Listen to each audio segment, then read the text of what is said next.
All right, guys, welcome back for another episode of Frank Opinions with myself, Adam, And I'm Tasker. and that's Tasker.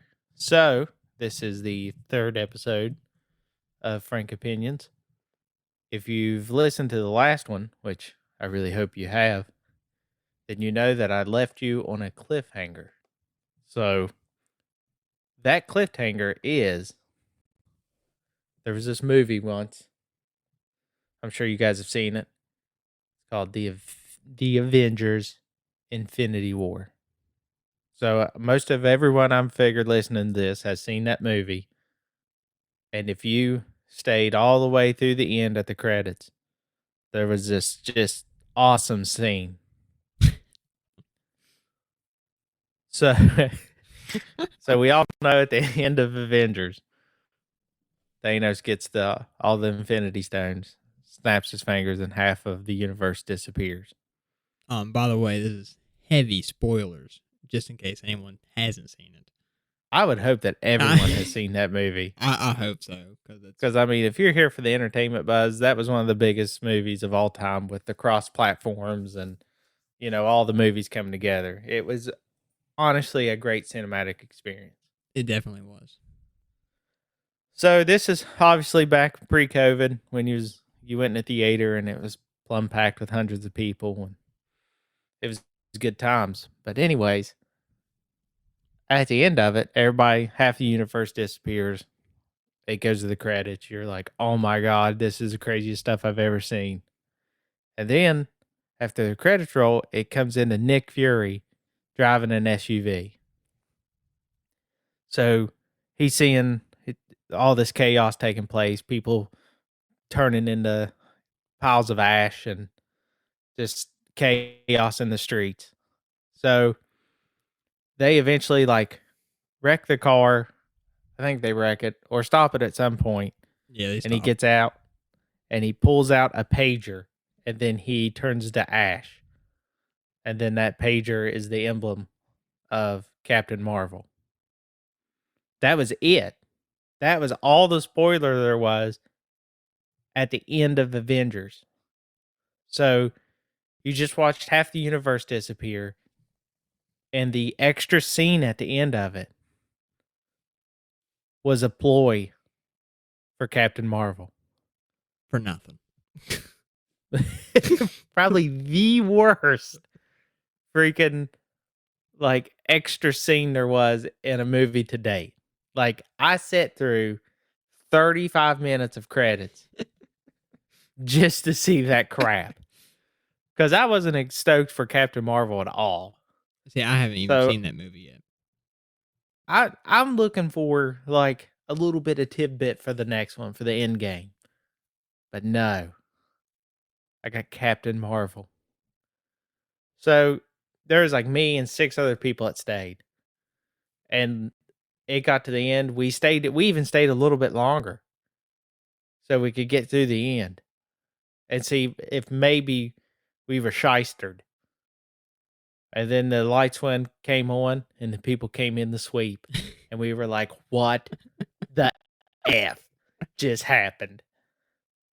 So leaving that movie, obviously, I couldn't be the only one that had to suffer through that. So I immediately called Tasker and I'm like, listen, when you go watch that, you've got to stay through all the credits. The last scene will blow your mind. So yeah, I'm pretty sure you told me it was probably a couple hours before I went and watched the movie. You told me. Tasker and his dad are anxiously sitting there waiting for this just mind-blowing scene. Sit through all the credits all the way to the end, see that masterpiece, and then just sit there in disbelief that they just wasted 40 minutes of their life to see the worst end credit scene ever. I swear, when we watched that screen go black, we both looked at each other and was like, mother. we lost it. So there has been a trust issue ever since. I was like, you guys got to stay for that end credit scene. It's amazing. But oh, there was good times. It was good times. That's so we've never fully trusted each other. They'll be like, "Hey, was there an end credit scene to that movie?" It's always like, "Yeah, well, it's roll the dice. It's up to you." It's Yeah. the trust has not been there since. But yeah, that was the cliffhanger. Hope you guys enjoyed that. If you haven't seen it, you watch it. You can stay to the end and see exactly what we told you, and you can be disappointed with us, or maybe you loved Captain Marvel. Maybe that was your thing. Yeah. Who But knows? that's not the movie we're going to talk about in this episode. So, in this episode, we're going to be talking about the Netflix original movie for them, I believe. I believe you can call it an original movie for them. Mortal Kombat. Well, let's back it up here. Back it up a little Oh, bit. that was HBO Max. Yeah, yeah. Let's HBO Max. HBO You Max. just let me roll right into that, What? and it was just like, whoa, whoa, What? whoa. 5 minutes after you said it. Well, you started talking, and I'm like, wait a minute. Did he just That's switch it up on me? You got to jump in there and be like, no, stupid. Hey, I thought you were switching it up on me. I thought you were I just trying don't to be know. spontaneous or something. I don't know. This is the first podcast that we're shooting or recording, however you say it, that I don't have COVID. So it's pretty wild to be here and not think about the symptoms while recording this. So I got like a gallon of Dr. Pepper. It's the largest cup I've ever received from Arby's. And here we are. Anyways, But HBO Max original movie. it's not an original movie either for HBO Max. They How's released it not? It actually was released in theaters. HBO Max original movies would only be on the HBO Max. See, you got me there. I didn't even know it went to theaters. Yeah, it went to theaters. Oh, okay. Well, Yeah. did it release the same day? Yeah, same day. Just like Okay. all the other past movies they've done. All right. So HBO Max made this movie called Mortal Kombat.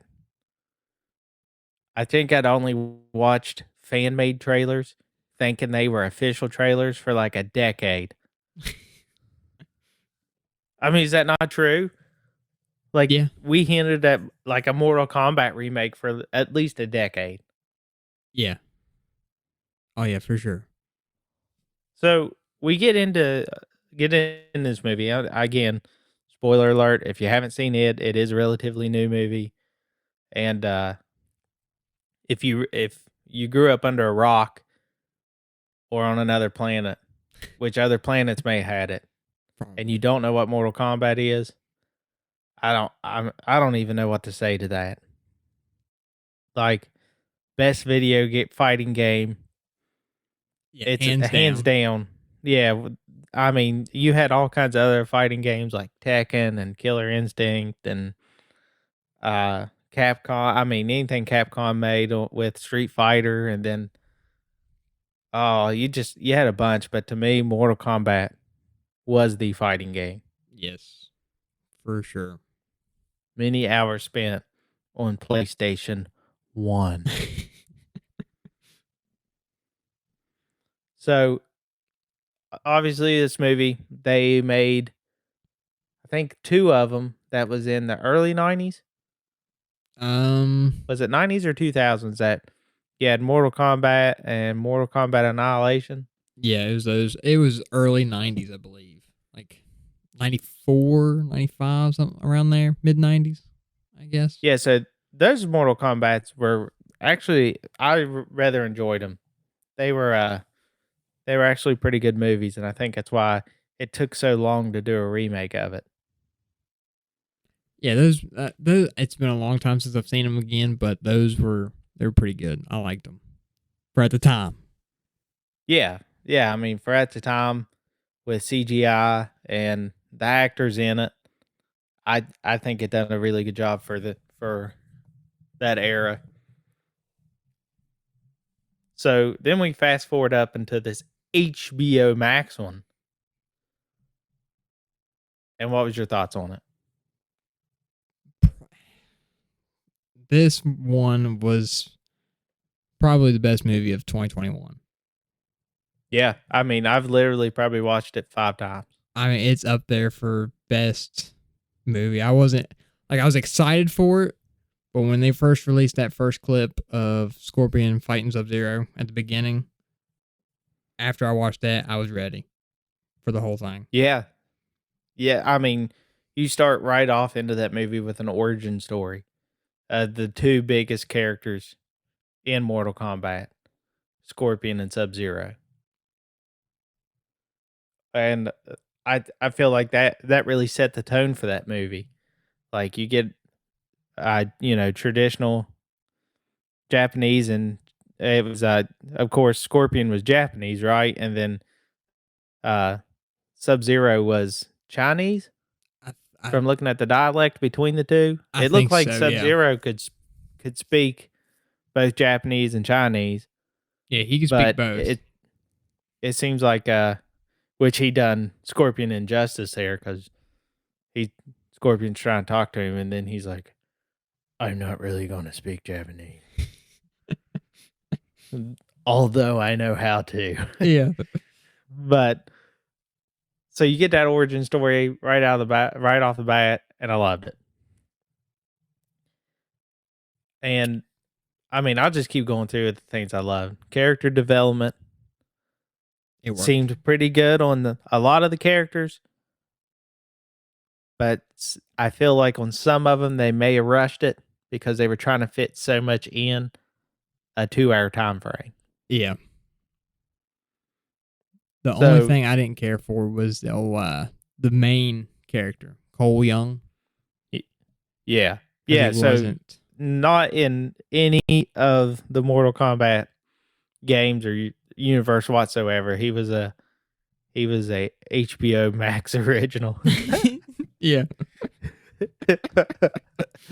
So yeah, his character, uh, you didn't really know who he was, and then he ends up that his chi is a suit of impenetrable armor that's on his torso And that's it. and arms, so you could chop his head off.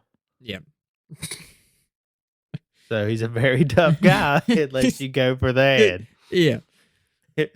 Which is typically where everyone in the Mortal Kombat universe punch, slice, kicked, bit, flamethrown was the head. So yeah, character development with Cole. It was they've spent a lot of time on it and put a lot of build behind it, but you got I mean, you can't kid yourself. The one guy that helped carry the movie a lot was Kano. Yeah. Kano. Him. He was. I loved his character in the whole movie. Everything he Yeah, did so was great. yeah, they had to have that comic relief in it and the funny parts, and he delivered every one of them. Yep. Like from the comments that he said of making fun of Liu Kang and Oh, Kung Lao. Kung Lao. Yep. I mean, those moments just made you crack up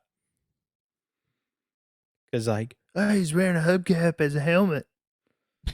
It just he's riddled all through him with it, and I feel like his acting was very good.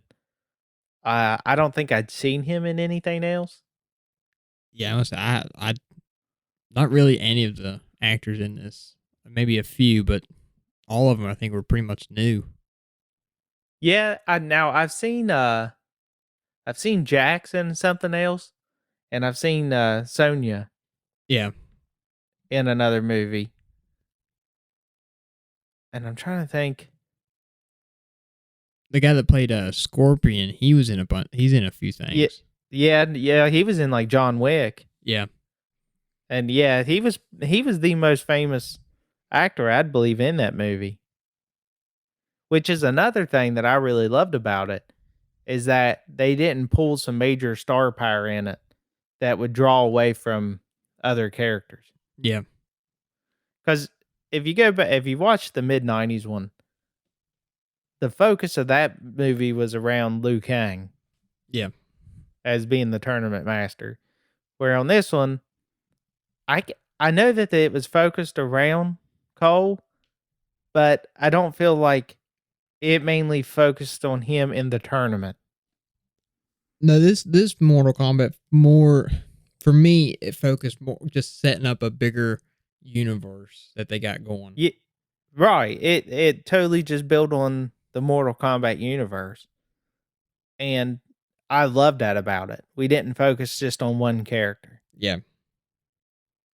because I mean, from Lord Raiden to Shao Kahn, and then like you said, you've got the two guys that played, of which I hadn't seen them in anything, that played Liu Kang, and of course, uh, Oh, Kung Lao.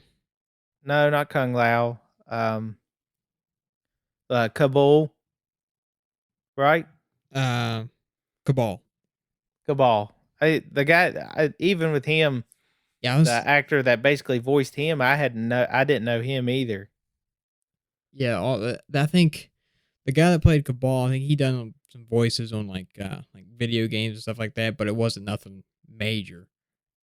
And the guy with Liu Kang, I think this was his first role. To be honest with you, Yeah, and what I they mean said. it all went. I feel like went seamless. Like the only parts that I'd have to say that I did get hung up on was we talk about, you know, the Mortal Kombat is a battle of the realms, and the Nether realm had won the last 9 fights Yeah, basically by cheating. yeah. So Lord Raiden is a god, just like Shao Kahn is, right? Well, um, no. Shao Kahn wasn't in this one. Oh That shoot. was that's Oh yeah, I got his name mixed up. Shang Tsung. Sang Shung. Yeah, I'm thinking of Armageddon, where we're talking about the '90s movies. Yeah, But that's Shang. anyways, Yeah, he's a god too. yeah.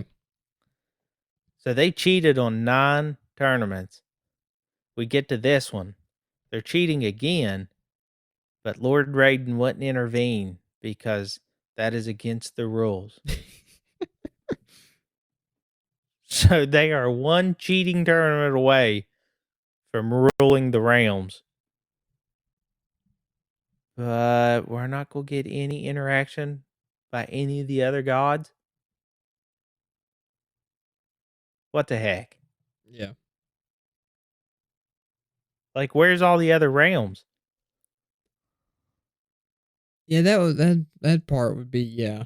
I don't know about that one.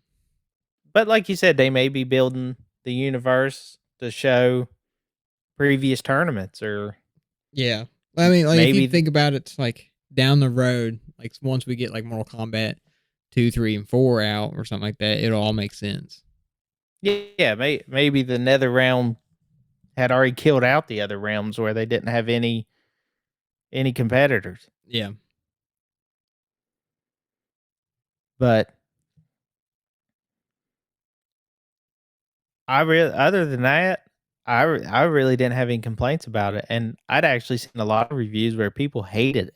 Oh yeah, I saw a bunch of people not caring for it at all, but I don't. I mean, it was pure fun. Like that movie you can put in and just watch and just, I mean, have a great time with. Yeah, I agree fully. I mean, we can just go ahead and jump into the FOFR rating, which is the Frank Opinions film rating. Yep. Dude, I give this one a solid 8. That's what. Yeah, I give it a solid 8 too. And the only reason I give it I dinged it 2 points is, like I said, some things are rushed.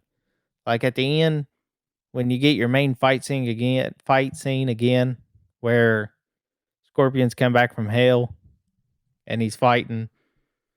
uh, SubZero, and it's like I guess while he was in hell, he learned "get over here" in English. Yeah.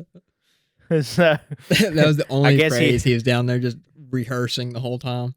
yeah, I mean, I guess he got chased a lot in hell by demons or something, being like, "Get over here." So it only seemed natural to him when he came up here. He was like, "Get over here." Yeah. So, but I know that was an iconic part of the game with Scorpion. Yeah, you gotta somehow throw that in there. Right. And another thing I was disappointed about is where in the hell was the Mortal Kombat theme? Oh my god, yes. That was definitely needed in Yeah, this I mean movie. that Mortal Kombat theme, that gets you hyped, son. Well, I think they had like in the background of I think the ending scene almost. They had a version of it, but it wasn't the iconic theme. It's got to be the iconic one because I'm here to tell you, I could be in Walmart, hear that theme come on, and just jack slap someone walking down the aisle. Just walk down the glam, because that's just how much that song gets me hyped. Oh yeah. Yeah, as soon as I hear I'm ready to play the games, I'm full on going to like karate mode, I'm ready. Yeah, like you're like, I'm ready to play get some games. I'm like, I'm ready to kick some ass in real life. But and I feel like the perfect moment to have that song in the game or in the movie was when Jax asks Lord Raiden to transport him out to different locations, matching them up against the fighters from the Nether Realm. Yep. Give you that throwback of all the different matches. Like the Yeah, games do. so as soon as Raiden blasts them out to the other realm, and you're getting where each character's there. So you got Jax against the big hammer guy, and then you've got Cole against Goro, Yep. and then Sonya was against Kano, and then of course you've got Liu Kang. It's he was against Cabal. uh Cabal. Yep. And then I think the only one not paired up was because at that time uh Kung Lao was already killed. Yeah, they killed him off, which was a disappointment. I really wish they didn't do that. Right. Yeah, oh yeah. Because as far as a fighter in that whole thing, him getting the flawless victory Best was just best scene of the movie. beautiful. Yeah. Hands down best scene of the movie. And then let's see who I know I'm forgetting. It was I think that was all the characters, weren't they? No. Yeah, it wasn't Katana. It was Melina. Melina. Yeah, that's the only one that didn't have a matchup right out the beginning. Yep.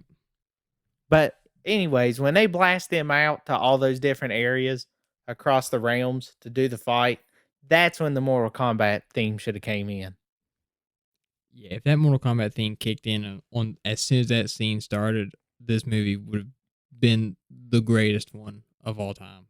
For Oh my sure. god, you just think that Mortal Kombat theme as Goro climbs out of that shed.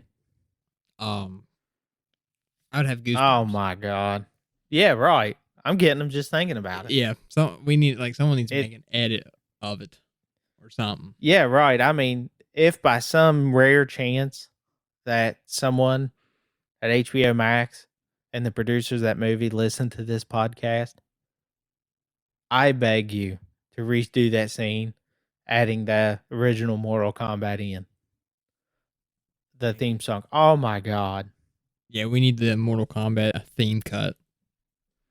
Yeah, right. The movie goes from like 2 hours and 8 minutes to 2 hours and 9 minutes. Yeah.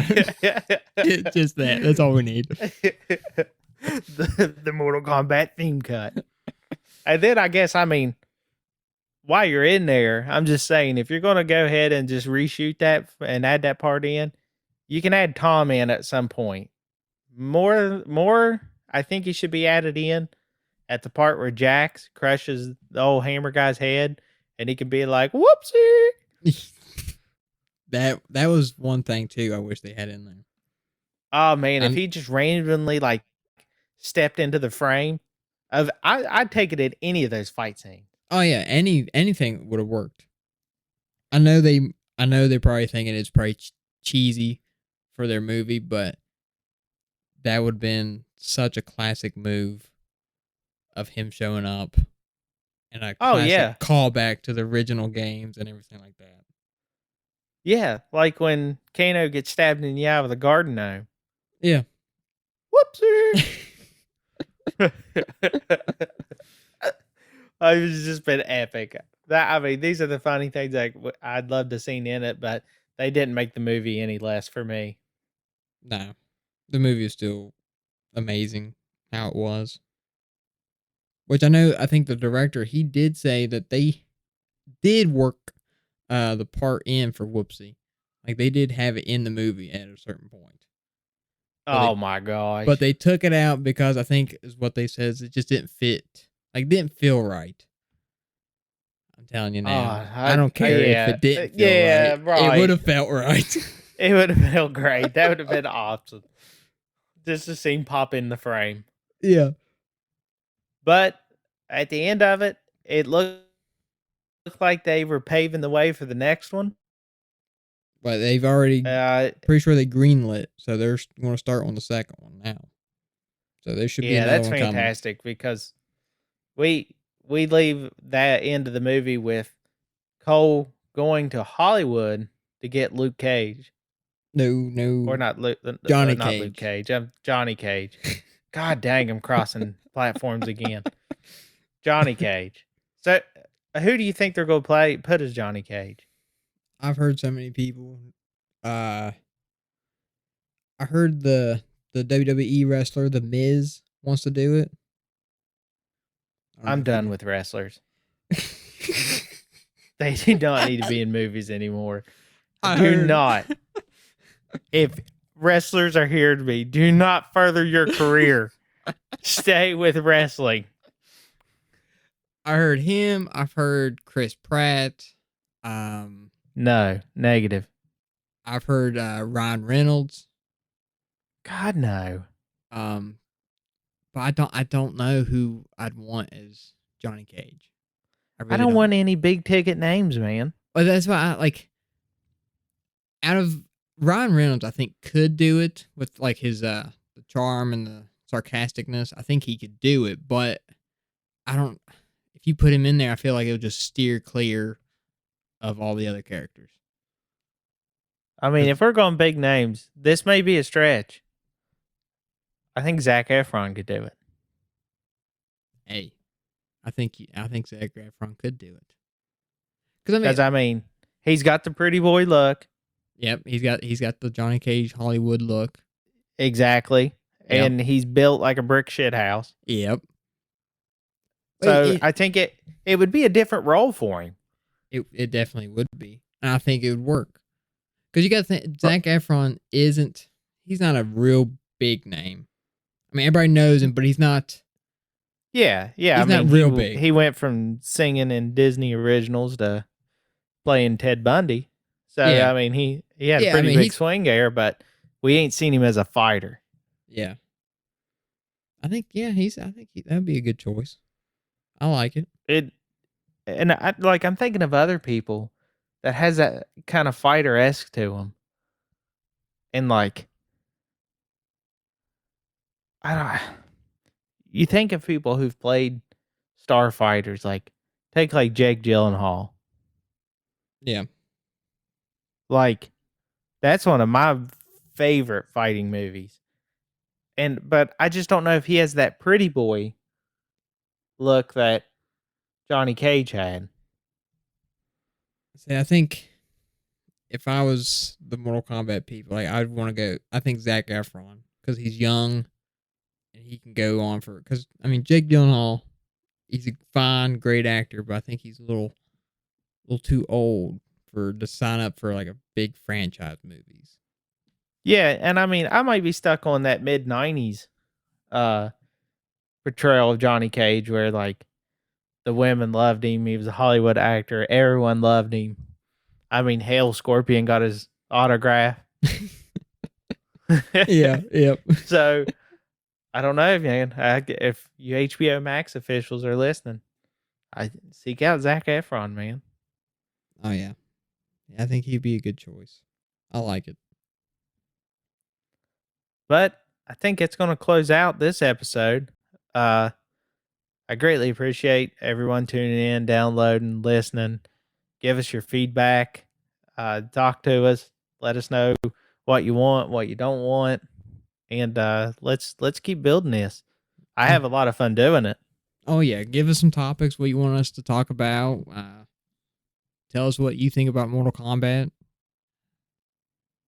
And we've got this on. We're trying to get it on every streaming platform, and then we're also uploading it to YouTube, which is on Tasker's channel. So you're gonna be able to hear these episodes on there, and that just in case you don't do podcasts, Yeah. platforms, you can hit it up on the old YouTubes. Oh yeah. But that's it for me.